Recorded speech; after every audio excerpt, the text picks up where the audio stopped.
Up, Cowboys Nation? It's your boy DMV back with another one. Got my boy Elton on the line. What's up, Elton? How you doing out there, man? All right, pretty good, pretty good. I'm gonna be in Dallas tomorrow. I was just about to ask you, like, don't you got a trip coming up, man? Tell the people about the trip. Get into the show. Yeah, I am coming out to Dallas for the Errol Spence Mikey Garcia fight Saturday, so I can't wait. Yes, sir. Dope stuff. We were actually hoping to hear some of the good news. We'll talk about it a little bit later. We were hoping that Earl Thomas would show up at that Earl Spence fight, but looks like his tickets are probably gonna get revoked now. What do you think? Yeah, yeah. I actually had to unfollow him on social media. Yeah, I'm done with Earl Thomas. You broke up with him like, before, you broke up with him before we like even got him. yeah, it ain't no point. Like, yeah, I don't need to follow you and your happiness anymore. All right, man. Well, yeah, we're gonna jump into this. We have the top five edge slash defensive ends in this draft. And really, to be completely honest, from what we've been looking at so far, I don't know if you feel this way, but I feel like this is the biggest pool of talent in the draft as far as the positions Oh concerned. yeah, yep. This and DT. Yeah, D line is just stacked.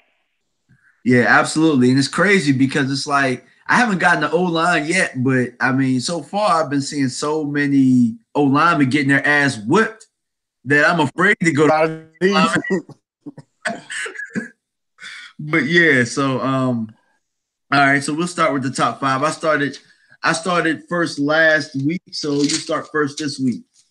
Who you got number five? Okay. My number 5 is Brian Burns from Florida State. I knew he was gonna have one to list. Okay. And honestly, his NFL comparison to me is Randy Gregory. Both, both, bend, frame and all. Because my marks on him, he has explosive bend around the corner, high motor. He actually has a multiple moves in this pass rush. To me, his downfall is he needs to bulk up, add size. He can be bullied in the run game. I mean, because he's barely 245 ish, but he runs a 4.5. He gets around that corner. He's always gonna keep coming, but sort of like Randy Gregory, he'll kill you around the corner. He's I would say he's kind of rangy or kind of, how do I say, like kind of slender for outside. Yeah. Randy Gregory, Randy Gregory was slated to be an outside linebacker in the 3-4. So I could definitely see that. And with Brian Burns, he did a lot of standing up too. So, so is that all you have for Brian? Yeah. I had him in my honorable mentions, and you probably gonna kill me being a Seminole fan, but my number 5 is gonna be a shocker to a lot of people because I watched a lot of tape on him. My number 5 is Montez Sweat. Although he ran a 4.4, he's athletic, he's rangy. He has a pretty high motor. When he has a straight line to the quarterback, it's over. It's over. The only thing is, he plays really, really high. And for me, I see that he's raw. I see he's a little bit more raw than the guys that I have above him on this list as far as pass rushing moves, as far as how to use his hands, how to get off blocks. Like when you watch him against Alabama, got his ass whooped pretty much up and down the field. I noticed that he was better against right tackles than he was on the going against the left tackles. So I mean, it looked night and day, him going against right tackles versus left tackles. So when he goes to the next level, he's probably going to be a little bit better against the right tackles because they're a little bit less athletic, and he can use that athleticism against them as a strength and their weakness. He does a good job coming down the line against the run. But again, he plays pretty high as far as, leverage goes. And when he gets to the next, I think that he'll be a good player. I just think it's going to take a couple of years for him to do so. Plus, he's only 245. So I know that as an outside backer, it's going to be, as far as a rusher, he's gonna have to put a little bit more meat on his bones, get a little bit more experience. He has some really good tape against some good competition, but I see him more of as a 3-4 guy than the guy that puts his hand down. I know that some people have him as a hands down type guy, but I think that with his frame, his athleticism, and I think he can get back a little bit as far as pass defense. So I mean, I have him as my number 5. Okay. All right, and my next one, number 4, is going to be Kellen Farrell out of Clemson. Okay. To me, his NFL comparison is the Marcus Lawrence. Even if you watch them, if you put them both side by side on tape and just took off jerseys and a helmet, you would almost see the same player. Okay. I mean, because I look at him, he then plays well with his hands, and if you see him the way he gets off blocks, and then his hands is very strong. Because once he puts his hand on the O lineman, he usually wins that battle 9 times out of 10 times. Yeah, he does have good hands. And if you watch him, and I say the same thing about Dexter Lawrence last week also, he's a damn sure tackler. When he gets to the ball carrier or the damn quarterback, this plays over right there. It ain't no cutback lanes. He gets you in his sights. He lines you up, and he damn gets you out there. And I damn noticed he actually has a great move set in his damn pass rush and against the run. And it's possible because they had the best D line in all of college, but he damn can play every spot too on the D line. So he's versatile on that. The NASCAR line, he would be a perfect candidate for that for me. And I actually had him as my number 4 as well. The biggest thing that jumped out at me was how he gets off the ball. There were times that you would see him and the ball simultaneously at the same time. He plays with strength, plays with his hands, like you said. He'll do a lot. He'll do the dirty work for you as well. Like there are times that you're watching him play games, and if it's a grass field, he's the only one with mud on his jersey. You know what I mean? Like he takes double teams pretty well. Some of the cons I have from him is I didn't see too much of the bend from him as far as the speed rush goes. He does a very good job of bull rushing, and he can get around and dip the shoulder a little bit. I didn't see the bend, like the grab, the dip, the bend we like to see from elite rushers. I don't really have too much of a comparison for him, but his body type is more so of if you want to talk about Cowboys, his body type is more so of Tyrone Crawford. He doesn't play like Crawford. Maybe the bull rushing is a little bit of Crawford, but he jumps off the ball a lot better and is a lot more explosive than what Crawford is for us. So, but I had him at number 4 as well. Another con that I had from him is I actually disagree. I think that there are times that he can finish tackles a little bit better. Like he will have the quarterback dead to right, and they'll just duck down. He'll slow him up and then come back and then make the tackle. But I think he could. There's a certain thing that he could do when he actually comes around the corner where I talked about him having the dip in the bend. I think that sometimes him not having the dip in the bend, he comes back across and it's more of an arm tackle and he has to come back and get the guy. So I think that a coach can work with that, but I do kind of think that the bend is somewhat you kind of born with that in my opinion. Not everybody I don't really feel like you can teach that as easy. Because not everybody has it. If you could teach it, it would be something that everybody can do.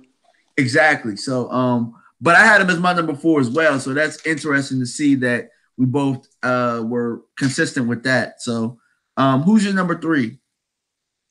My number 3 was your number 5, Montez Sweat. Okay. And like.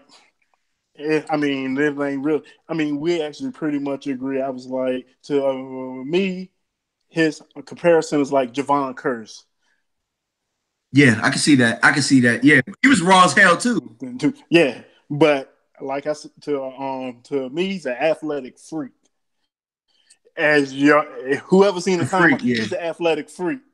I mean, explosive first step. I mean, he actually sheds blocks pretty well to me. And sort of like you said, he actually really has a limited move base. He is basically he isn't setting it up. He isn't beating you with his hands. If he doesn't get the burst on you, you can stuff him all day. But if he gets that first step on you, you can just blow the whistle. Yeah, it's a wrap. Whoever so like so to me he would be great with a Rod Marinelli. I'm not saying because he's gonna be long gonna be before we pick, but say like a D-line coach like that who actually will give you some extra stuff. He would do work. He would do wonders with him. Yeah, the only thing with Rod Marinelli is actually no. I think he will be good because I mean, look at Randy Gregory. I mean, I think Randy Gregory had a lot more in his repertoire, but as far as pass rushing, but I think that he developed that eventually because he came in just like that as well, where he was just beating you with the athleticism, just beating you with athleticism all day. And so, yeah, he definitely could have been somebody. If you never know, man, things happen in the draft, man. You know, some medical comes across or somebody. Yeah, you never know. So you never know, but who knows what social media demons is gonna pop out between now and then? Who knows what gas mask he gonna have during or whatnot? Yeah. So my number 3 was I'm not sure how you say his name, but I'm gonna say Polite from Florida. I know that he's shorter for an edge guy. He's more so built like a 3-4 outside guy, but I saw him do some ability with his hands in the ground as well. What jumped out to me was his explosiveness. Now I know he had a horrible combine. I'm more of a guy that really likes tape more than I like combine. I know he pulled his hammy. Me too. I know that there was some character concerns and stuff, but when you look at his tape, man, it's just undeniable. Like I sent you the googly eyes today because, I mean, great hands, plays with leverage and power.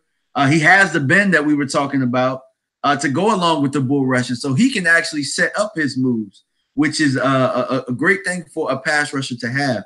He's good against the run. I mean, his high motor is something that really stood out to me because, like, watch, for example, the whole Michigan game. And throughout that whole game, every snap was just like the first one. And but again, like the biggest things that I had for him con-wise was horrible combine. He didn't come in shape. I'm not sure. Maybe he was hurt. I'm not sure. But that goes along with the character concerns that I heard from him. But it's nothing like him like getting in trouble with the law or anything. I've heard that it's like immature type stuff, but I also heard that from Brian Broaddus and them. And they're hearing that from sources. So you never know, man. Like people might just be things because it's GM lying season just to bring people down. Yeah. Just so they could be right there when they pick them. So you never know. But I had Polite as my number 3.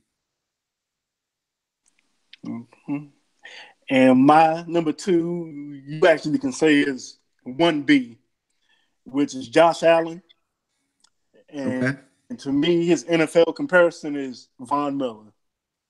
Both because to me, he's the prototype 3-4 outside linebacker, edge rusher. Talking about, to me, what actually stood out to me, he had a dynamite bursting bend. Oh my God! He damn comes out, getting something, and I was like, "Whoo!" I mean, and if you actually watch him, he actually switches sides well, and then he dominates on the left, the same as he do on the right. And I know that, and one thing, because if you have great bend, they also set up that block well. He actually sets the blocks up. He actually takes the jab step outside to get the lineman to open up. Then he comes back, and they actually can't even hold him at that point. It's almost like an arm tackle. You actually see the lineman doing. I mean, and even being the 3-4, he actually wasn't a liability in coverage to me. Yeah, he wasn't. It's just that in my opinion, it's kind of like your comparison to him. Your comparison was Von Miller. He kind of reminds me of D. Ware as far as his body. I think Von Miller was a little bit more stocky, whereas Josh Allen is a little, lengthy, long arms, like kind of like Ware, slender. But yeah, you're absolutely right. It's kind of like those guys. It's like, yes, you can drop in coverage, but it's like if you're my best pass rusher, why in the hell do I want to drop in coverage ever? Ever. There's no point to that. Exactly. Now, I didn't mean to interrupt you, but I'm just talking because he's my number 2 as well. I mean, 1 and 2 are pretty much it. Or I mean, like 1 and 1B, 1A, 1B, everybody's probably. Josh Allen is an absolute. You talk about freak athletes. He may not be the freak athlete like a Sweat is. Like on the numbers, but like on the tape and actually looking in game speed and actually playing, he looks like just probably the best athlete on the field all the time. He is way better than my field. Yeah, way better. It's not even close, in my opinion. So my question is with Josh Allen, to me he looks more like a 3-4 outside linebacker, but he's 260. He probably put his hand in the dirt. Where do you see him being most comfortable, in your opinion? Probably the 3-4 outside linebacker. Yeah, I probably would as well. Fluid moves. He can bend and dip, give you variety, athleticism, the jumping and pass coverage, and actually making a play on the ball. Not just jumping in coverage, just sort of to take away the quarterback throw. It's like, hey, I see the guy coming across to try and jump the pass. Like, you don't see that too often from 3-4 outside backers that are primarily pass rushers. So I thought that really pass rushers. I really couldn't see too many flaws, really. I think that I'm not going to say he's going to struggle coming out the gates in the NFL, but I think that once he starts getting his experience, he'll probably get his ass kicked the first week of training camp or something like that. But I think that once he gets his experience, he's going to take off and the sky's the limit for Josh Allen. Yep. All right, so go ahead and tell us your number 1. I already know who it is. Everybody else does too. Nick Bosa. Yes, it's an easy NFL comparison. Joey Bosa. And to me, he is probably the version of Joey, which is saying something. Yeah. He is pretty much jack of all trades. Multiple move sets. He actually blends power with finesse. I mean, and I damn noticed something. I actually say he actually got karate hands. Them hands come up, chop you real quick, and you don't even see him, and he's by you. Yeah, absolutely, man. Man, get to the ground, dude. It's almost textbook. Like if there was a stat, it's probably him. Like you'll see him come off the ball, engage, unengage, dip, come back up, right at the quarterback. It's a thing of beauty, man. He's well balanced. I think that he can play your 4-3 defensive end. He could be a 2-gapper in the 3-4, or you can make him an outside backer. I think he's that talented. He's that strong. I think that he has that good of hips to where he can flip flop and switch positions if you need him to. He does a very good job of engaging, pulling, and dropping, as I told you. He can. What do I have? He can adapt his rush in real time moving forward. So on how the lineman sets or where they want to push him. He's a guy that can move forward and adapt what he's doing, spin moves, rip. He's not going to give you like a whole bunch of variety because if he could just beat you with one thing the entire day, he's just going to beat you with it the entire day. He's strong enough to do so. Strong enough, fast enough, tenacious enough. And did I mention that he was nasty too? Like, I didn't even mention that because like a lot of these guys are good that are on this board, but I think that he's probably the nastiest one out of all of them, as far as, you know, like just, you know, trying to take your head off. Don't matter who it is. Don't matter who the offensive lineman is. Don't matter what side he's lined up. Don't matter if he's standing up. Don't matter if he's got his hand in the dirt. Like, it's just, he's coming out. I personally believe that he's the best player in the draft. That's just my opinion. You know, a lot of people can say Quentin Williams. A lot of people can say Kyler Murray or whatever. I think, in my opinion, Nick Bosa is the best player in the draft. Similar to what you said about Joey Bosa, I think that obviously Joey has had some help in that development.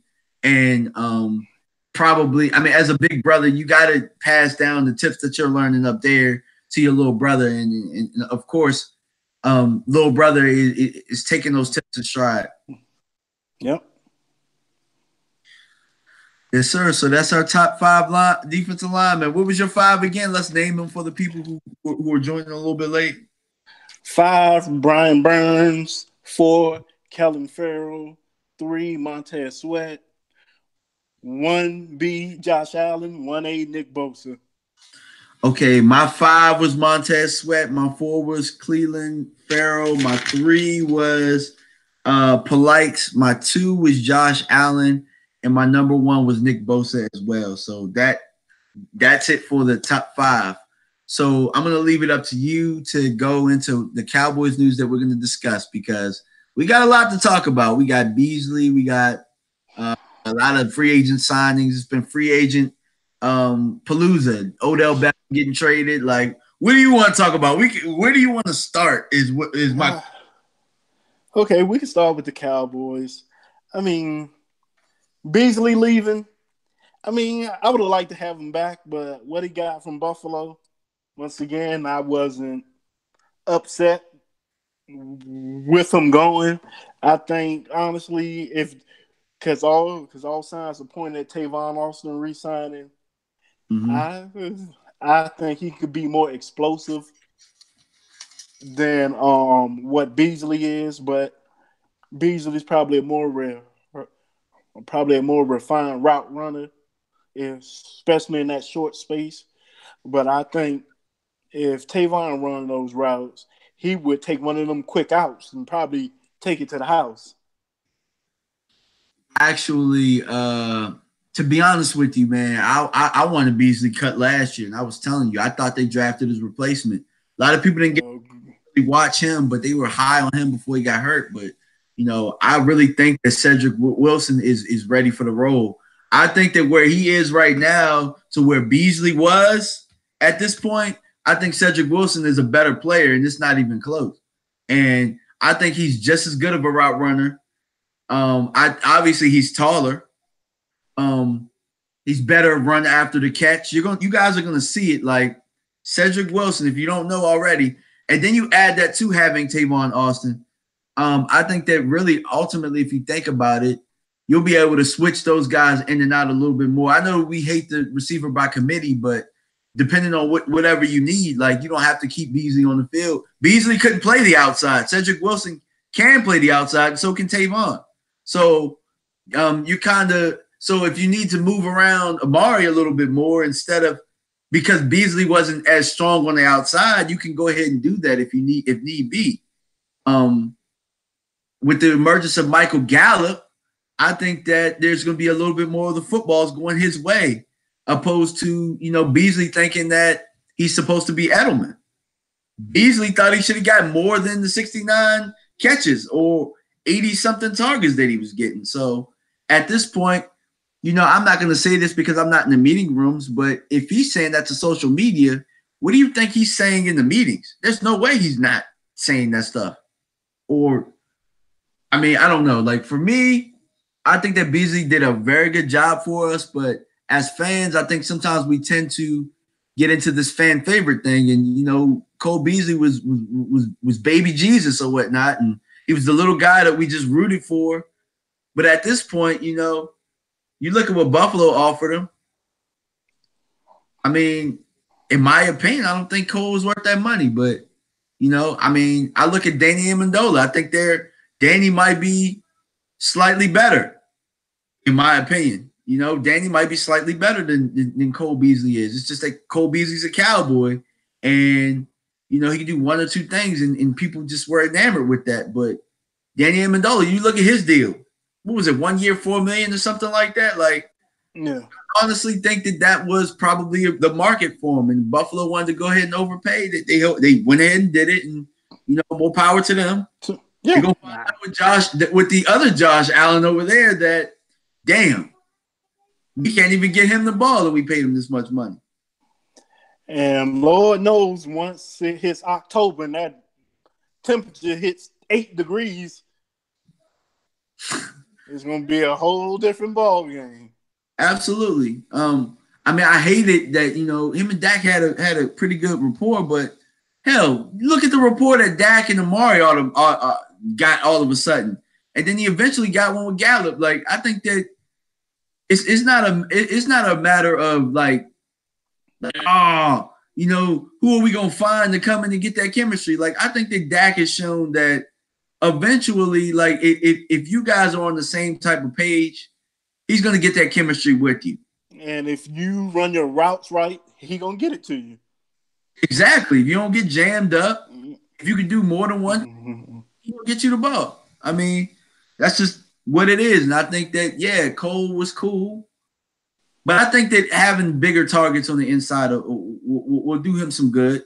And I think apparently Allen Hurns is back and he's working out.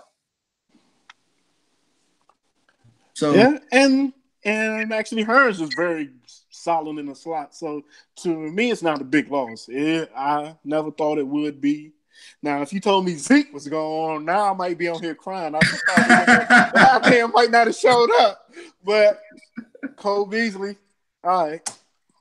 If you'd have told me we traded Michael Gallup, I'd have been hot. You know what I'm saying? Like, I'd have been pissed off. Like, damn, he was just starting to get good. Like, I think we've already seen the ceiling of Cole Beasley, and I don't think it's going to get any better. And honestly, last year, I damn told you I actually would have rather got rid of Beasley than Ryan Switzer. Me too. I was like, shit. All right. I was like, whatever. Yeah, because I was a little hot on that one. I'm like, hey, I don't want no damn. Like, get rid of Cole Beasley. Yeah. I mean, it's the opposite. In the league, it's the opposite to me. Like, slot corner is not a dime a dozen. You know what I mean? But the slot receiver is definitely a dime a dozen. And I'm for damn sure I ain't overpaying no damn slot receiver if that's all you can do. I'm like this because if they wanted to, they actually could line a Mari up in the slot all day. Absolutely. That's my point. Because if you have a guy like Cole, because I don't know if you remember training camp, I used to watch him. They used to put him on the outside just to, I guess just to have him work on it. And Cole would get jammed up out there. Cole, like, he was not good on the outside. He just wasn't. So when you got him on the field, you know where he is. And then in turn, you know where everybody else is. So, and to me, I am more about putting my number one receiver in the slot. You create more matchup nightmares. Because if you look at Julio, he is in the slot 50% of the time. Yeah. Why be? Even if you double him in the slot, you have compromised your whole defense. So that was why Calvin Ridley had almost 15 touchdowns. Because he's running wide open because you done compromised your defense because he is taking linebackers, a corner, and a safety. Or you look at it like this too. AB did a lot of work too, and it opened it up for Juju to have the type of year he did as well. And Juju played some of the slide as well. So, ultimately you just want to play the matchup game. And, I mean, it makes it a little bit tougher when you got guys that can only do certain things. So, I mean, that's how I am with that. So, you want to keep talking about Cole, or we want to move on to something else? Because I was done with Cole as soon as he signed. I'm like, oh, okay, man, that's what's up, man. Like Cole Beasley, but yeah, make your money. I'm not mad you're gone. I am. Hope you're happy. Yeah. Let's see. I guess the sorrow news. Earl Thomas is a Raven. Sad violin music right now. Yeah. It's actually a relief though. Yeah, because I'm glad it's over. Positively, it's over now. Now really, you're not really thinking about the free agent safety as much anymore. I know I'm I not. mean, honestly, and on that, I would take Eric Berry for a year, $7 million. I would too. I'd take him for $8-9 million 1 year. Yeah, 1 year. Cause he ain't been healthy, so it ain't like he can act for 17 million. So I'm like, if it works out, great. If it doesn't, Yeah, and then with that, you still got to draft a safety. mm, Shoot, we did a great show about safeties a while ago. If you got to go back a couple weeks and watch it, but man, the more I'm looking at it, like, okay, without Earl, like I was thinking about somebody to pair with Earl as far as the guys that I wanted. But shoot, like a guy like Juan Thornhill looks a little bit better to me now, knowing that he's so versatile. He can play up. They actually played him some of the middle linebacker at Virginia. Knowing that, Juan Thornhill is a very perfect candidate, and we know that they interviewed him, and he's a pretty good athlete. Not Byron Jones type athlete, but I think he's much stronger than Byron. He might be stronger. Might be stronger as far as maybe not in the weight room, but I think that he plays a little bit bigger than what Byron did. And he's a guy that you can either play back or you can play him up. Ultimately, we're just looking for somebody that's better than Jeff Heath at this point. And I think that there's about 5 guys in this draft. There'll be maybe 3 guys that you can get at 58 right now that'll be better than Jeff Heath coming in day one. Yep.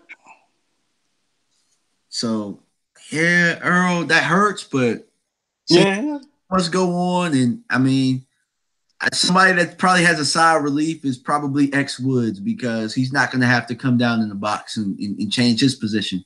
We know that we have our one high guy, and he's there to stay. Now, Jeff Heath, regardless of what was going to happen, Jeff knows that they're probably a replacement there. Yep. But but I guess much love to the Ravens for going out here and putting us out of our misery early. I'd rather be putting out of our misery earlier than later. Yeah, I mean, sort of like with Beasley. I actually look at what Baltimore gave him. I said, yeah, I kind of didn't want Dallas giving them that. I'm like, so. Exactly. There's a lot of guys out there that I'm like, Yeah, I mean, like Earl's deal wasn't that big to me, but that whole, $22 million in the first 9 months was, yeah,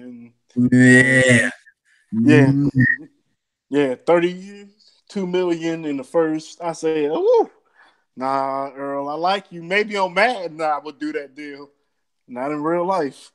Yeah. Madden definitely.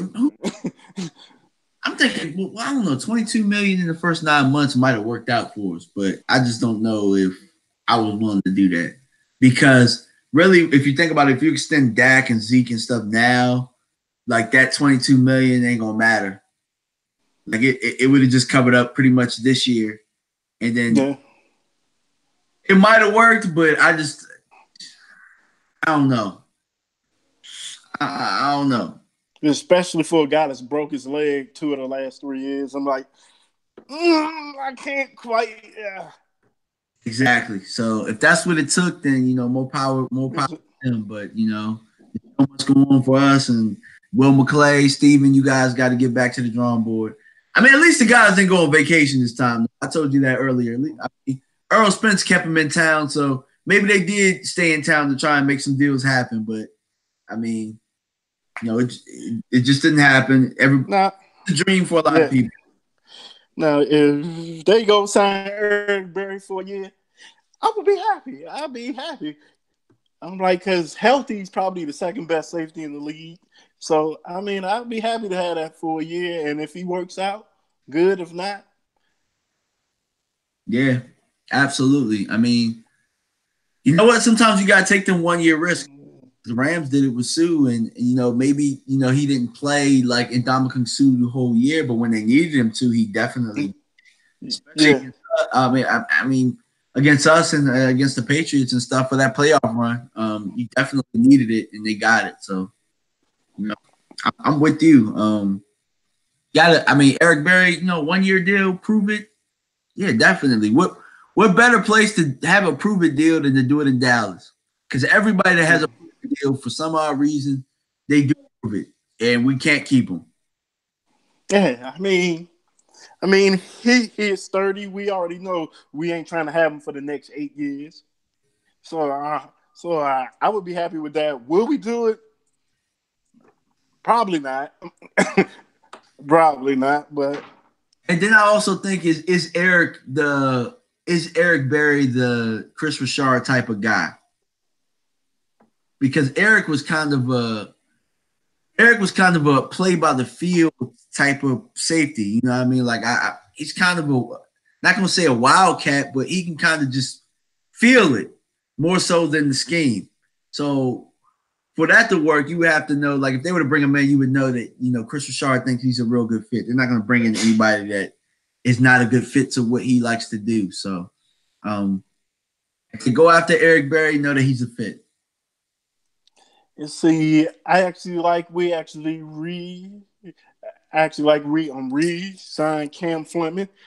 Great depth guy. Yeah. Because he ended up playing 2 games, and then he played well. Yeah, Cam Fleming was a big one because now at this point we don't have to draft a tackle until next year. You don't have to. They can if they want to, but I wouldn't do it this year. I think that as far as the line goes, you're set. You don't have to draft the lineman. At this point, it would be a luxury. And if it's the best player on the board available, cool. Yeah. Preferably, I don't know, like what would you go tackle? I probably would go tackle. I probably still tackle.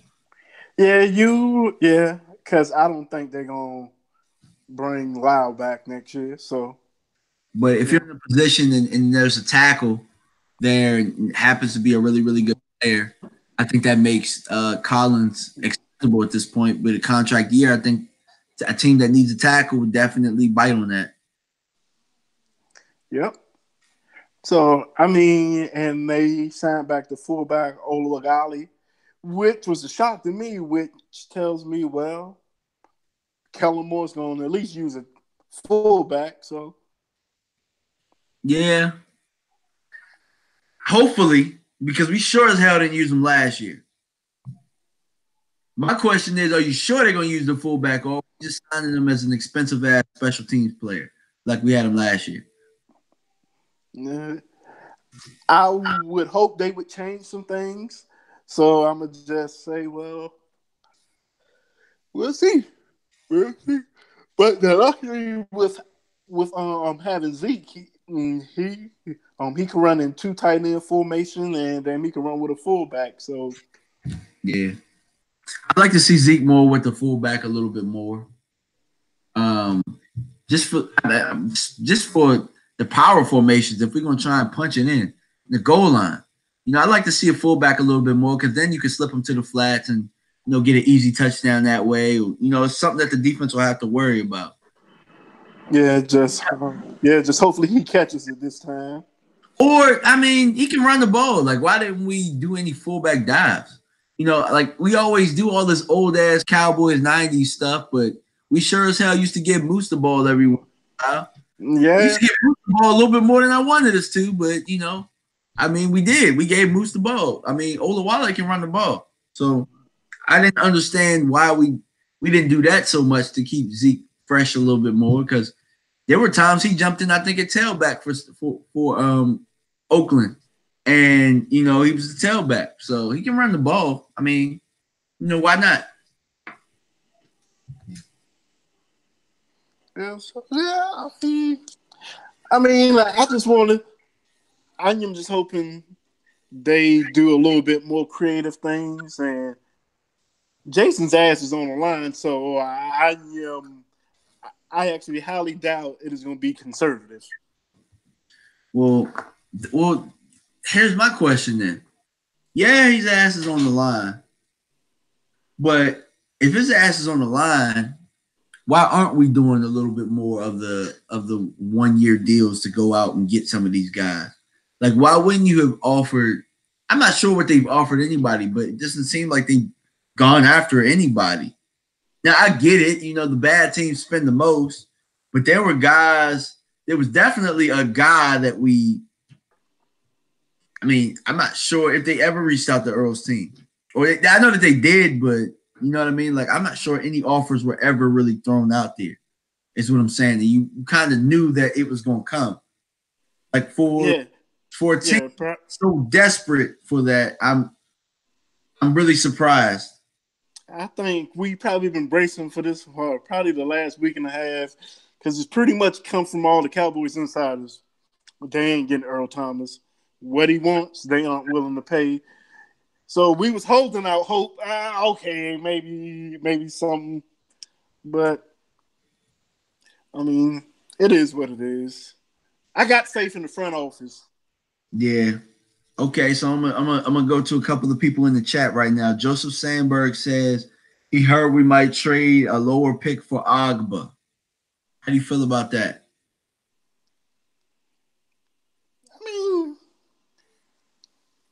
I don't mind it. Because we need all the D-line depth we actually can have right now. Because I don't know how long Tank's going to hold out. And even because if he doesn't sign past July 15th, he ain't going to come to camp on time. We can pretty much guarantee that. And while I don't think Randy Gregory's going to miss the whole year, he's going to miss probably some games.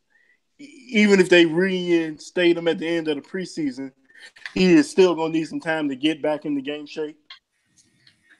Man, Randy Gregory. To be completely honest, bro, I don't know why you wouldn't write him off, bro. I for the life of me, like how many times you need this dude to relapse and fail drug tests. That should have been the last chance right then and there. But that's just me. Let's see who else. B Parker said, "What's up, DMV?" Said Witten is gonna get all the balls now. Nah, Witten better sit his ass down. That's what he better do. Witten's gonna be there for third down and damn 4. And if we and to be honest with you, we in the red zone, you can take his ass out because he ain't that much of a threat there either.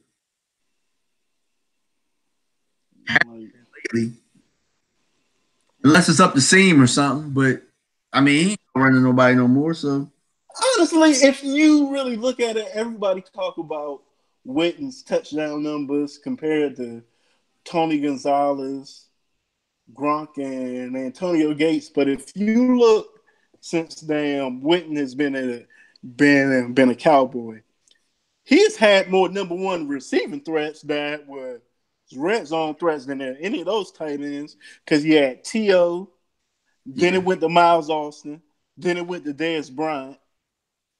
True. That's a good. Who the hell was Antonio Gates' number one receiver? He had Vincent Jackson but Vincent Jackson is a here today, come tomorrow receiver. But Witten's biggest problem is though his flexibility. His flexibility doesn't allow him to be a red zone threat. Like, for example, if you throw Witten you can't throw Witten a back shoulder fade because Witten can't do, in my opinion, he can't do two things at once. Like, yeah, he can catch the ball and then turn around. He can't catch the ball and turn around at the same time. Or, like, if you throw him the ball up, he's not going to go up, jump, and get it at the same time. It's got to kind of damn near fall into his hands while he's running. Or, like, and I don't know if that just happened as he got later on in his career, but for some odd reason, man, I didn't see the flexibility out of him. If you made him if you threw it low, he wasn't getting it. If you threw it a little bit too far, he wasn't diving to get it. Like, I just don't think his body will allow him to do some of the things that you need in the red zone. Now he'll box your ass out and find a hole in the zone and you can throw it to him. But as far as some of the low percentage throws that you need to get in there, you damn sure ain't doing that with Witten. Just ain't. But that was just my take from it. Yeah, you had T.O. I mean, you had T.O., you had Miles. Miles is a freaking beast. You can hide Miles any damn where. And like that's why he was such a good red zone threat when he was healthy. Dez, the back shoulder fade. That and another thing that Dez was really good at was like when Tony would spin out of stuff, and that's also what Witten's good at. He's good at that too. Dak doesn't do that as much. He can run and get out of trouble and stuff, but he don't do that as much as far as the improv and stuff goes. So I think that kind of hurts Witten as well, if you ask me. That's more of a, you be in the right spot type of guy. Yeah. Not a lot of playground. Oh, I'm gonna point to this spot, and you go. He's not that. So yeah, because Aikman was the same way. When an Aikman back foot hit, he wants you right there because the ball's coming. He doesn't want to have to double pump and look around and wait for this and that. Because usually when that happens, he actually got a concussion. Okay, B. Parker said, well, actually, let me see. B. Parker said we have a lot of free agents left that can help us. Then Buddy Johnson said if Jerry Jones wanted Earl Thomas, he would have been a Cowboy. We kind of agreed on that. B. Parker said this, though. I wouldn't be surprised if we grabbed HaHa Clinton Dix, Justin Houston, Jamie Collins, and Cameron Wake could help us. They would give us good depth. And this is where I'm going to disagree. But I'll let you – I disagree, but I'm going to let you talk to it first, and then I'll talk to it. I think Cameron Wake signed with Tennessee, didn't he? I'm not even sure, man. Yeah, I know Cameron Wake signed with Tennessee. I don't think they're going to – HaHa Clinton Dix. That's damn near like having Byron back there. I liked HaHa Clinton Dix coming out of the draft, but it's the same thing as having Byron back there at safety. Like, you're not going to get a lot of – he got more picks than Byron, but, I mean, I don't know. Like, it is funny. Right, I damn brother would have had DJ Swearinger when the Redskins cut him. Then damn HaHa Clinton. Me too. Absolutely. Yeah. So Justin Houston, I don't know if he can put his hand in the ground. You think he can put his hand in the ground? He damn hasn't. So I don't know. Even D Ware, when they really start putting his hand on the ground, he started getting hurt more. And when he went to Denver, they put him back in the 3-4, and he looked like D Ware again. Mm-hmm. So I mean, Collins, isn't Collins another 3-4? Yeah, he's a 3-4 middle linebacker. Yeah, so yeah, like I mean, for me, I think even if those guys were 4-3 guys, I think that adding all of those guys, that goes against what you've been doing, which is building a young roster. You'd be adding more age to it, and also you'd be adding a little bit more money because those are free agents. So obviously you're going to overpay. Whereas you could draft certain guys and add depth that way as well. Guys that can learn and then come in and then, obviously play. We've been good at that lately. And I mean, because those positions. Because it's a 50-50 proposition. You actually know what you're getting with those older vets, especially if they're healthy. But they're more liable to get hurt because they're older. And with the younger guys, you know what you're getting if you're putting a 3-4 backer down, putting his hand in the ground, and he hadn't done it. Yeah, that's an expensive. I don't know what I'm getting. I mean, it's a good player, but I'm just not about signing somebody just to sign them because they had a name. Like Knicks had a name in the draft too. There's people that we can draft that can come in and they'll have a higher ceiling than HaHa does at this point. You got to keep in mind. Yeah, I mean, it is no to me. Like I said every week, if they could go sign Sue and I even take Eric Berry, I would be happy because you do those 1-year deals. It ain't gonna hurt you the depth of anybody we got now. So I mean, to me, it isn't. It ain't no reason to sign somebody just to sign somebody. Yeah, true. And then so Mean Mug is like we should go after Trey Boston. We should go after Trey Boston. And he get mad because he's like, we forgetting him. And I'm just like, well, if we forgetting him, so the hell are our other team. Last year, he did the same thing. He was kind of in the second, third tier of getting signed. And we're looking like it's going to be that again. You know what I mean? So I think that I'm not forgetting him. I just would rather draft him. Yeah, I would rather you can get what he does in the draft. Bingo. You know what I mean? Like, we're talking about, like, if you're going to add, like, for me, if I was going to add a safety, I want an all-pro level type of guy. Are you going to say that Trey Boston is an all-pro level safety? Like, yeah, it's an upgrade from Jeff Heath, but it's more expensive. Draft the guy and still keep Jeff Heath. And the guy could probably be just as good as Trey Boston. You know what I mean? Yeah. He could be good all he wants. Bruh, there's safeties in this draft that are good. This is a good safety draft coming out. Period. If you don't believe so, you have not watched safeties in this draft. You've not watched any of these guys. Like there's about 7 to 8, maybe 9 that I have right now that could come in and be a difference maker. Right now, 7 to 8. I agree. So, I mean, that's just how I feel about that. Like, yeah, we're not making that many moves, but the guys that I thought we would have made moves on, we didn't. So I'm comfortable with the way that things are shaking out a little bit right now. I mean, I'm actually a little uneasy about the defensive line more than safety because we can always, I mean, technically we made the playoffs with the way that the safeties were last year. But now we're a lot more depleted on the defensive line than we were last year, knowing that there's no David Irving coming at all. Randy Gregory is probably not coming at all. Tank, you don't know if he's going to.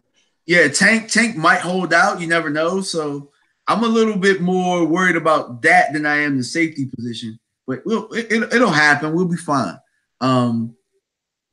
Because like you pointed out a couple years ago, 2014, who was the sack leader? Did you ever find that out? No, I forgot to look it up. But I mean, 2016, it was the dude we actually got from Oakland. I'm like, so us having to me, I think the offense is going to be a lot better. Knocking on wood, but yeah, knocking on wood. At least to me, I think the offense is going to be a lot better to where if the offense is carrying the team, the defense ain't going to have to play as many snaps anyway. The defense played more snaps last year than we probably would have wanted them to. Because there was a bunch of games in the first eight games where the run game had disappeared because it just wasn't working. True. And if you notice the last half of the season when Zeke took off, it seems to be his trend.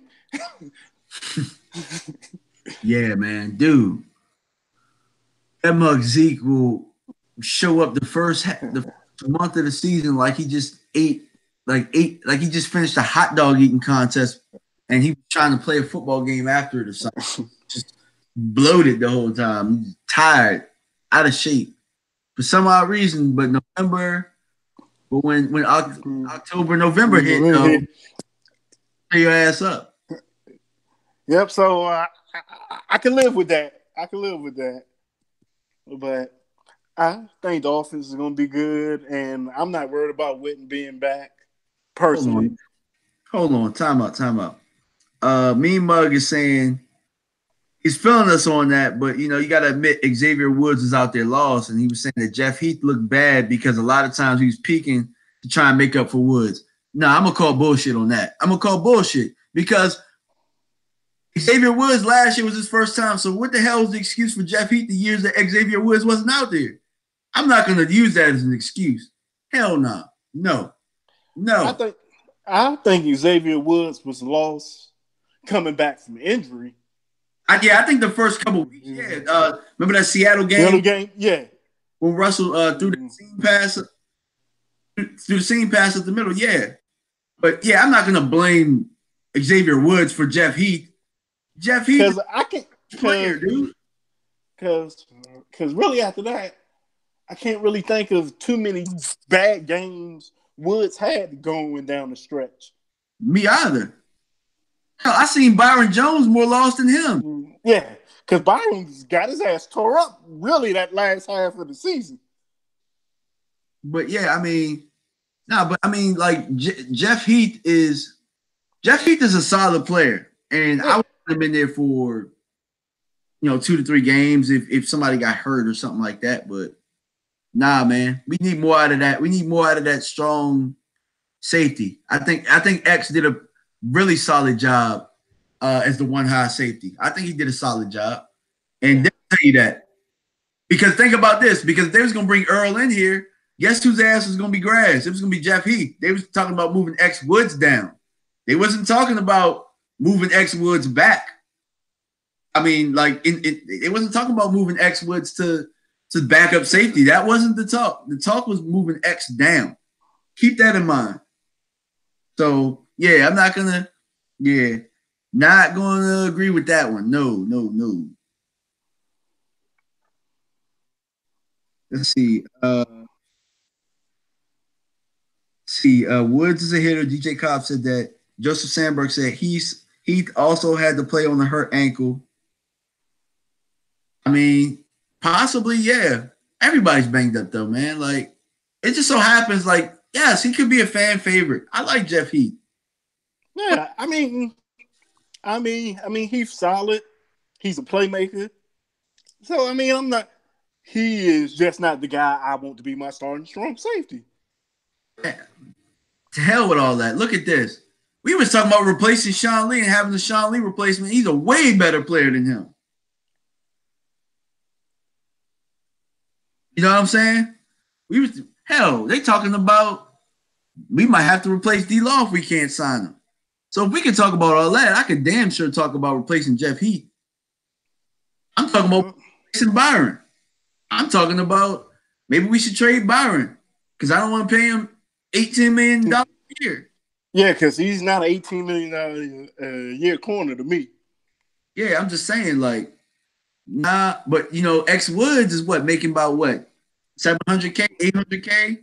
If that. And he giving you what a veteran for millions of dollars is doing? Like for example, my boy Antoine Bethea, Pro Bowl safety a couple years. Just signed with the Giants. He's in his 14th year. And don't get me by any stretch of imagination. I know it's not easy to play 14 years and be a multiple Pro Bowler and have a championship ring. But I feel that Xavier Woods right now gives you what he gives you. But we don't have to pay him millions of dollars to do so. You know what I'm saying? Like, for the longest time, I was like, we need to sign Antoine Bethea. We need to sign Antoine Bethea when he gets freed up. But Xavier right now, with what he's learned under Chris Richard and under his experience, like, I would much rather have that young guy back there because next year he's not going to have those same lapses that you saw earlier in this year. Now he's caught up with the game speed. He's caught up with the film, caught up with the knowledge and all of that type of stuff. He's only going to get better. I think so. And I think next year Jalen's going to be better. I think Van Ness is going to be better. So, I think Cheeto's going to be better if he's healthy. I think Cheeto's the best corner on the team, honestly. Me too. I thought that Cheeto was the best corner. Byron had the highest grade, but from what I see, like hands on the football and actually making plays on the ball. I think that I think he's a little bit better. And Byron's had a lot more snaps than Cheeto has had as well. So, Cheeto's only getting better. And I think that he'll eventually get to that level where we're like, damn, we got to re-sign him. Yeah. I think he's going to get to that. Because if you really look at it, the plays Cheeto was beat on was just perfect passes. You go, all right. You're like, all right, okay. Great coverage, just a better pass. Exactly. And he still was there to make the tackle. Yeah. So great run support. I mean, I think that the emergence of Cheeto, and then being able to have Anthony Brown and Jordan Lewis, allows you to one thing we haven't really looked at or talked about this year is the possibility of drafting another corner. Now, he likes those long rangey guys that might not be as fast, so you might be able to find somebody in the mid rounds, but don't overlook that thought, because there were some guys that he had in camp last year, some corners that could have made this roster that didn't. Maybe one of them makes the roster this year. Maybe they draft a guy. Who knows? But, this is what it is. Yep. But yeah, man, we got a couple minutes left. Is there anything else you want to talk about before we head off? Ooh, what about Odell going to Cleveland? Dude, I know I'm one that laughs at Cleveland a lot, but man, Cleveland gonna be tough, dude. If you really look at it, talent wise, they probably the best team in the AFC right now. On paper. Now, New England's still above everybody. I was gonna ask you who's better talent wise on the NFC than them on paper.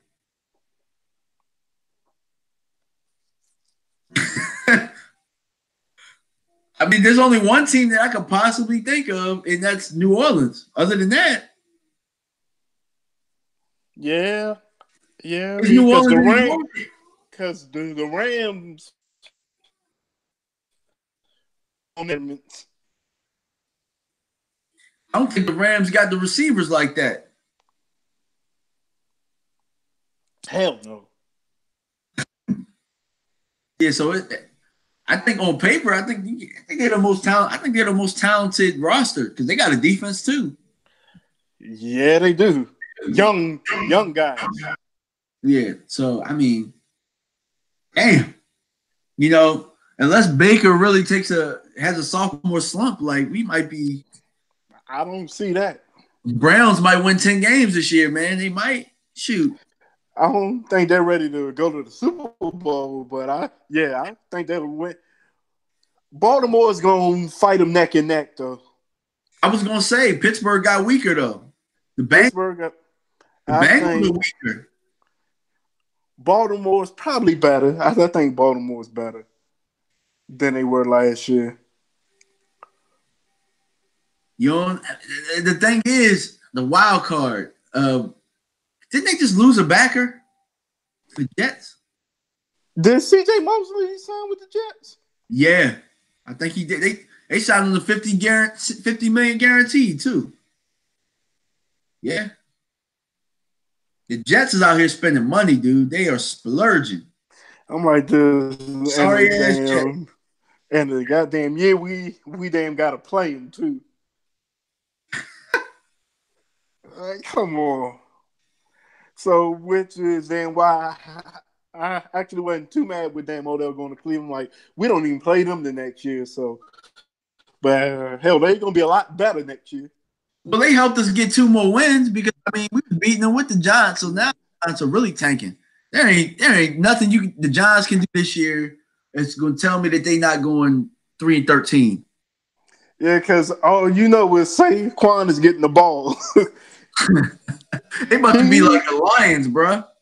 He damn might play quarterback too. What the hell are the guys doing, dog? Oh my god! I like it. I like it Me too, because it's funny. Because that is at least 4 wins. so we're at worst 4-12 next year. Oh God. Them in the what do you think about Landon Collins being signed by the Redskins? It makes sense for them because they lost both Swearinger and damn Clinton Dix. So I mean, I actually think their defense is gonna be strong. Yeah, they got a good front. They're gonna have a good front. But they lost Preston Smith. So I am glad to see him gone. Yeah, me too, because he was a freaking load, dude. Yeah, he was kind of digging in Tyron's ass the last year. So I don't mind seeing him out. I'm like, yeah, go and make your money. Shit, all they got to do now is get rid of Kerrigan. Yeah, so Foles is gone. Odell's gone. Preston Smith is gone. Yeah, no bull, man. Please, get rid of Kerrigan, please. Now, I am mad Sean's ass is back. I'm not taking a pay cut. Like you said, you took a pay cut, so I mean, I'm like, you're only mad because you're just thinking about him getting injured, but he's still the best. He'd be the best backup middle linebacker there is. You know what I mean? So I ain't too mad at that. Go ahead and get your Kobe on, for your last year. Yeah. Another year, we don't got to draft a backer. We don't got to worry about that. No. You got to worry about the line, though. You got to worry. Yeah, D-line. To me, D-line, tight end, and safety. Yeah, for certain. I'm not even looking at no receivers, dog. I can't tell you what receivers doing what. I ain't looking at none. I know they like damn Debo Samuels. Now, if they went and got Debo,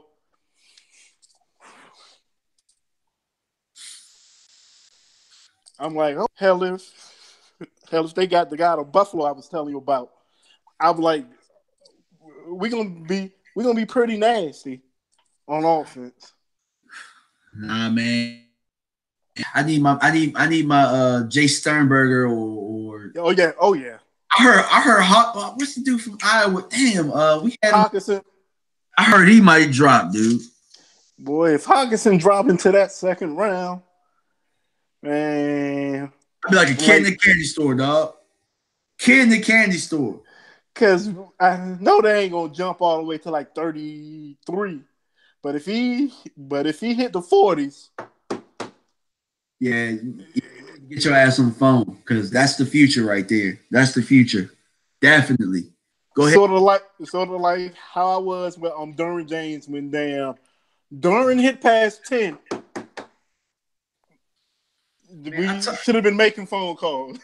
Yeah, and for life, man, I knew this was going to happen. Noah Fant was going to jump up because of the combine. I'm good where we at, man. Give me Jace Sternberger right when we. Oh, I love Jace, but if no one gets in that range. All right, let me go to some of these comments before we head on out, man. See, Damo says Dak getting paid a lot after seeing what Foles got. Now that is a great point, but in my opinion, if we can pay him what Foles got, I love it. I say send him that contract right now because ultimately Nick Foles' deal was really a 4-year, $88 million deal. The 5th year was kind of an option that took him over 102, but as far as the guaranteed money, yeah, go ahead and send that to Dak. I'll take that all damn day. If Dak takes that, I'll take that. I mean, because everybody's argument for Nick Foles will be he won him the Super Bowl. Yeah, but he only played 3 or 4 games to do that. 5 years, one. That's cheap, dog. That's cheap. You go sign. I'm quite sure Dak is going to get paid more, but if he takes that, I know. Yeah, that's what. Right? that's the highest on the market right now. You gotta go talk to his agent and say, look, this guy got a ring. Yes, Dak has won this many games, but you know what I mean? Like, this is the starting position. We ain't talking about Kirk money. Like, fuck that. We got to throw that out the window. We got to get him off of what Kirk did. Got to get him off of that. We got to start him where Foles is. You feel me? Yeah, because I don't know what the Vikings watched. I don't know who was in those meetings. And when they said, you know what? Let's make Kirk Cousins the highest paid quarterback in the league. I don't know who said yeah. Because watching what I watched, no. From the Cowboys, I'm like, they'd be like, but Nick, they'd be like, but Kirk got this. Well, no, look, this is the market for Super Bowl winning quarterback. 5 years, 1 cent. Dak ain't trying to hear that. He's like, do you damn see sorry ass Kirk Cousins? Yeah, nah, like, yeah, shoot, for me, like, yeah, that, to me, that's your starting point, man. In a heartbeat, dude. If I can get Dak for $22 million a year, man, y'all tripping. Like, y'all need to go ahead and do that. That right there will make your winning team right there. Because $22 million in a state damn tax free, that'll work. I mean, I know that ain't gonna happen. But hey, you can try it though. Yeah, I mean, that is off I would send him like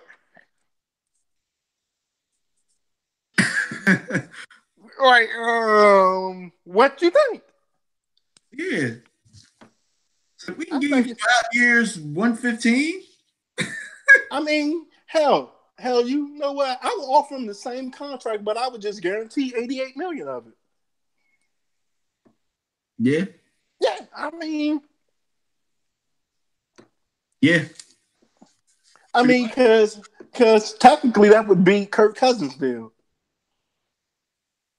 But I can maneuver around that.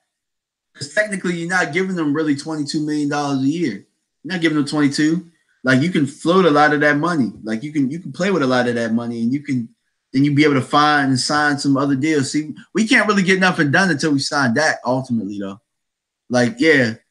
Like, that's probably why D-Law's money's tied up or whatever, because if they sign him and then they sign Dak, like, somebody gonna get short.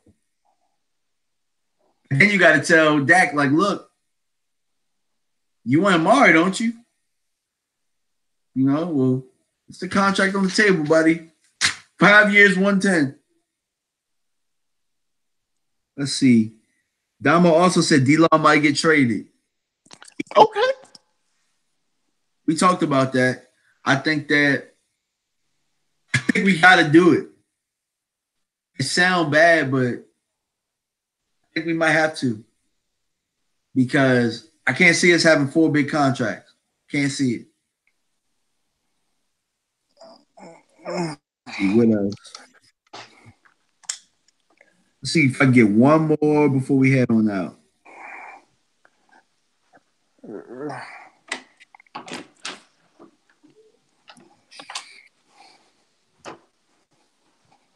Let's see.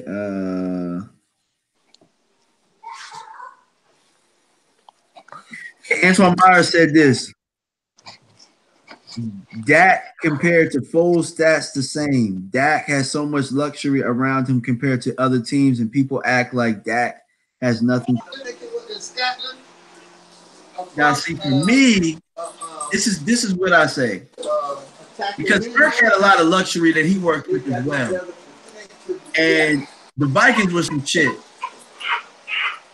The Vikings were trash. And Kirk got a lot of money. So I can't justify, like, if I'm Dak's agent, I'm pushing away with Foles guy. Really, ultimately. Like, yeah, we're throwing that. That's what we want as a team. But if I'm his agent, I'm like, nah. You want to talk about luxury? This dude down here got Thielen. He got Dalvin Cook. He got what was the other running back that jumped in for Dalvin? Murray.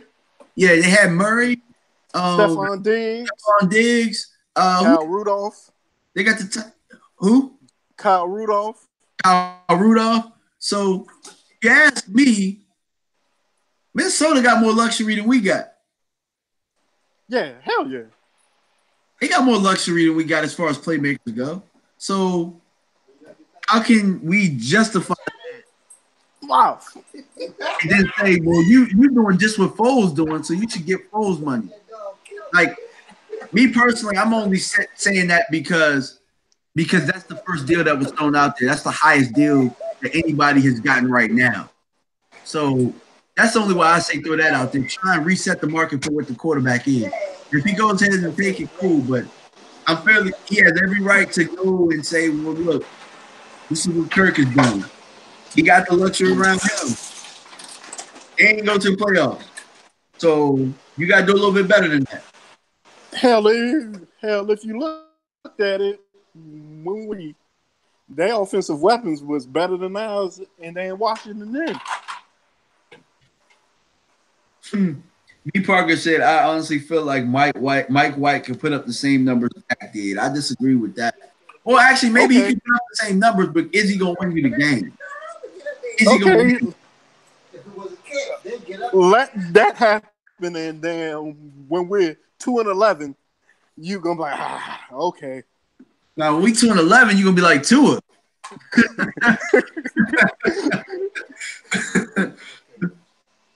Stay here one moment. Let's see. But yeah, man. That's pretty much it, man. That's all we got for today, man. Appreciate everybody for tuning in. We're gonna be here next week. We already talked about the edge. We talked about D tackles last week. The week before that, we talked about running backs, and the week before that, we talked about safeties. So next week, we'll probably come up with. We'll probably talk about free agents. We'll probably talk about a little bit more Cowboys news. But if you guys hadn't tuned in, go back to some of those shows that we talked. Some of the needs that we can meet in the draft, and until next week, man. Appreciate it. Thank you guys for tuning in. All 8 of y'all watching, really appreciate it. We try and keep it real. We try and talk as much without talking about the gossip, and we try and to talk about the O's and what real football really is. But appreciate you guys for tuning in. You got anything to say to people before we head on out? Yeah. Thanks for tuning in, and we'll talk to you next week. All right. Peace.